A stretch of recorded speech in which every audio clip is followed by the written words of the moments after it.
अस्सलाम वालेकुम। कैसे हैं आप लोग? आपकी ईद बहुत अच्छी गुजरी होगी, मैं उम्मीद करती हूँ। ईद के बाद मेरी खाला मेरे घर आई थी, तो वो लोग मेरे घर से 45 किलोमीटर दूर एक दरगाह है, वहाँ जा रहे थे। मैंने कहा अकेले अकेले जाओगे क्या, मुझे भी साथ ले चलो। उनके साथ बैठकर मैं भी कार में निकल पड़ी थी। उन्होंने कार करी थी, पीछे वाली सीट पे हम चार जैसे तैसे करके एडजस्ट तो हो ही गए थे। वहाँ हमने 1 घंटे का रास्ता तय करके हम दरगाह पहुँच चुके थे। वहाँ पर पहुँचने के बाद इन लोगों ने जो जो सामान इम्पोर्टेंट होता है दरगाह में ले जाने का, वो सब ले लिया था। मैं साइड में खड़ी हुई थी। फिर उसके बाद मेरा भाई को मैंने देखा मोबाइल मोबाइल में ही कर रहा था, भाई लड़का है, गेम तो खेलेगा ही। फिर उसके बाद गाड़ी को पार्क किया। गाड़ी को पार्क करने के बाद हम दरगाह की तरफ रवाना हो गए थे। ये मेरा एक लुक था। खैर मैं पर्दा करती हूँ, मैं बिल्कुल भी फ्री नहीं हूँ कि मैं स्क्रीन पर डायरेक्टली आ सकूँ, इसलिए मैं हमेशा फेस को कवर रखती हूँ। यहाँ छोटे छोटे बच्चे दरगाह जा रहे थे, बच्चों ने बहुत शैतानी करी थी। यहाँ मेरा भाई चिप्स लेकर आ चुका था, इसको बिल्कुल पसंद नहीं है मोबाइल में आना, कैमरे में आना, इसलिए ये हमेशा अपना फेस कवर रखता है। खैर ये ज़्यादातर तो मुझे परेशान करना चाहता है, ऐसी बात नहीं, इसको आना नहीं है। फिर यहाँ बाबा थे, उनको पैसे दे रहे थे, तो उनको प्यास लगी, उन्होंने कहा मुझे पानी पिला दो। तो ठंडा पानी था, हमने उन्हें पानी पिलाया। पानी पिलाने के बाद मेरी खाला और मेरा भाई, हम सब लोग दरगाह की तरफ रवाना हो गए। तो ऊपर चढ़े, बहुत ज़्यादा सीढ़ियाँ थी भाई, चढ़ने में नानी याद आ गई। इतनी तेज़ गर्मी थी ना, हाफ हाफ के दिमाग ख़राब हो गया था। क्योंकि सर्दी के मौसम में और बरसात के मौसम में ना इंसान आसानी से चढ़ जाता है, इतनी तकलीफ़ नहीं होती। लेकिन गर्मियों में ना बहुत तेज़ गर्मी लगती है। खैर अल्लाह का शुक्र कि हम लोग पहुंच चुके थे। और ये शहर की बहुत ही ज़्यादा फेमस दरगाह है। यहाँ पे लोग, हमारे जयपुर शहर से ना बहुत लोग आते हैं इस दरगाह पर।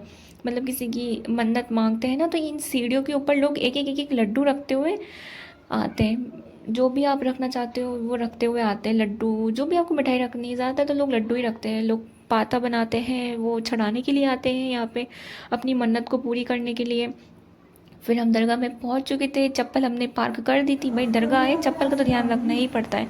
यहाँ मेरा भाई अगरबत्ती जला रहा था, खुशबू वाली, उससे जल नहीं रही थी क्योंकि हवा का बहुत ज़्यादा प्रेशर था। उसने जैसे तैसे करके अगरबत्ती जलाई, बेचारे ने हाथ से कवर कर कर आके जला दी थी अगरबत्ती। फिर वो वापस कोशिश कर रहा था, भाई जो नहीं जल रही उसे वापस जला देता हूँ। इन सब के बाद हम लोगों ने चिराग भी जलाया, मेरी खाल ने चिराग को साफ़ किया। साफ़ करने के बाद इसमें तेल डाला, तेल डालने के बाद इसमें बत्ती डाली, कॉटन वाली। कॉटन की बत्ती डालने के बाद फिर इसको जला दिया था मेरे भाई ने। देखिए कैसे जलता है, एकदम स्पार्क होके जल जाता है। देखिए देखिए देखिए कितना अच्छा लगता है ना, ये सेटिस्फाइंग लगती है थोड़ी चीज़ें हमें। फिर उसके बाद हम आ गए थे नमाज़ पढ़ने के लिए। जैसे ही चिराग को जलाया और फिर हम नमाज़ के लिए रवाना हो गए थे। हमने ज़ोहर की नमाज़ अदा करी उस दरगाह में। जब नमाज़ अदा करी तो बहुत सुकून मिला, बहुत ज़्यादा। दरगाह में नमाज़ पढ़ना अलग ही सुकून है। नमाज़ के बाद मैंने यासिन शरीफ पढ़ी। यासिन शरीफ पढ़ने के बाद ना मैंने अपने आप को थोड़ा रिलैक्स करा। मतलब आपको पता है कि हर दरगाह में या फिर आप कहीं भी जाते हैं ना, उस जगह आपको 2 नफिल नमाज तो हमेशा पढ़नी चाहिए, क्योंकि आखिरत में ना वो ज़मीन आपके लिए गवाही देगी कि इस इंसान ने मेरे ऊपर नमाज़ पढ़ी थी। और ये आपके लिए बख्शिश का सबक बनेगा एक। इसलिए आप कहीं भी जाना तो 2 नफिल नमाज ज़रूर पढ़ें। नफिल नहीं तो अगर नमाज का टाइम है तो नमाज तो ज़रूर पढ़ कर आएँ आप। यहाँ इतनी ठंडक थी ना इस दरगाह में, मैं बता नहीं सकती, इतना सुकून मिला था बैठने पर। फिर उसके बाद आप ये देखिए, यहाँ ये गेहूँ है, गेहूँ की फसल कट रही थी। और यहाँ इस गांव के लोग, ताला के गांव के लोग यहाँ अपने घरों से एक एक कटोरा जितना भी होता है ना उनकी फसल में से, जो भी वो कैपेसिटी होती है ना, वो ला के यहाँ पर डोनेट करते हैं। इस कट्टे में डाल देते हैं, या फिर बड़ा सारा एक भगोना टाइप रखा रहता है, उसमें ला के डाल देते हैं। जैसे भी उनकी कैपेसिटी होती है वो ज़रूर डालते हैं। हर इंसान की अपनी मान्यताएं होती हैं कि हमारी फसल अच्छी हो, वगैरह वगैरह। आप लोगों की क्या मान्यताएं रहती हैं, आपको भी ज़रूर जाना चाहिए। मैं ये नहीं कहती कि अल्लाह के सिवा आप इनको सजदा कीजिए, अल्लाह तो अल्लाह है, लेकिन ये हमारी दुआओं को अल्लाह तक पहुंचाने का एक ज़रिया होते हैं कि हमारी दुआ अल्लाह तक जल्दी पहुंच जाए। ये सब चीज़ें होती हैं। दरगाह को एक्सप्लोर करने के बाद हम आकर बैठ चुके थे। मेरे भाई, मेरी खाला ने तो चिप्स और कोल्ड ड्रिंक परी, और मैंने नारंगी खाई थी कि सबसे ज़्यादा रिफ़्रेशिंग थी।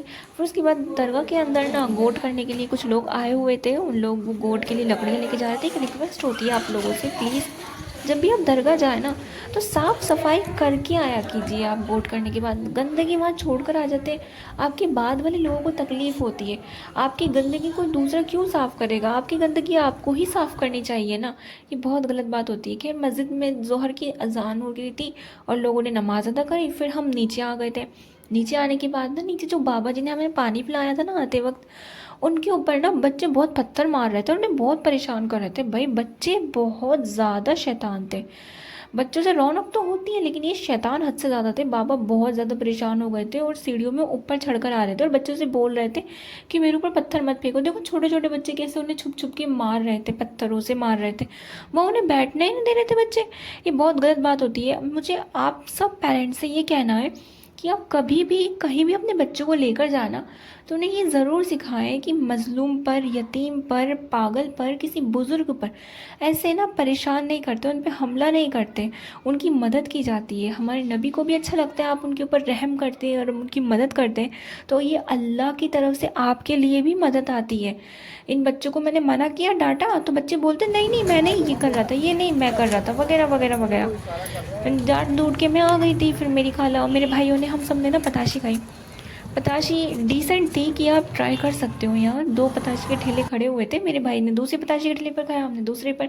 दोनों की ही बोनी हो जाए तो अच्छा है ना, किसी एक को ये ना लगे कि हमारी हो गई है अब इसकी नहीं हुई। फिर रास्ते में हम आ रहे थे, यहाँ नाले, इधर एक नदी पड़ती है। ये नदी रामगढ़ बांध में जाके गिरती है। और रामगढ़ बांध ना शायद पूरी दुनिया का या इंडिया का एक जो ऐसा बांध है जो ईंटों से बना है। मतलब मीटर शॉवर आके गिर जाते हैं, उससे गड्ढा होता है, एकमात्र ऐसा बांध है रामगढ़ बांध। अब जहाँ से मेरा कोई कॉलेज में जाता है, बच्चा जाता है, आपको पता होना चाहिए, ये जयपुर में आता है ये रामगढ़ बांध, जो काफ़ी सालों से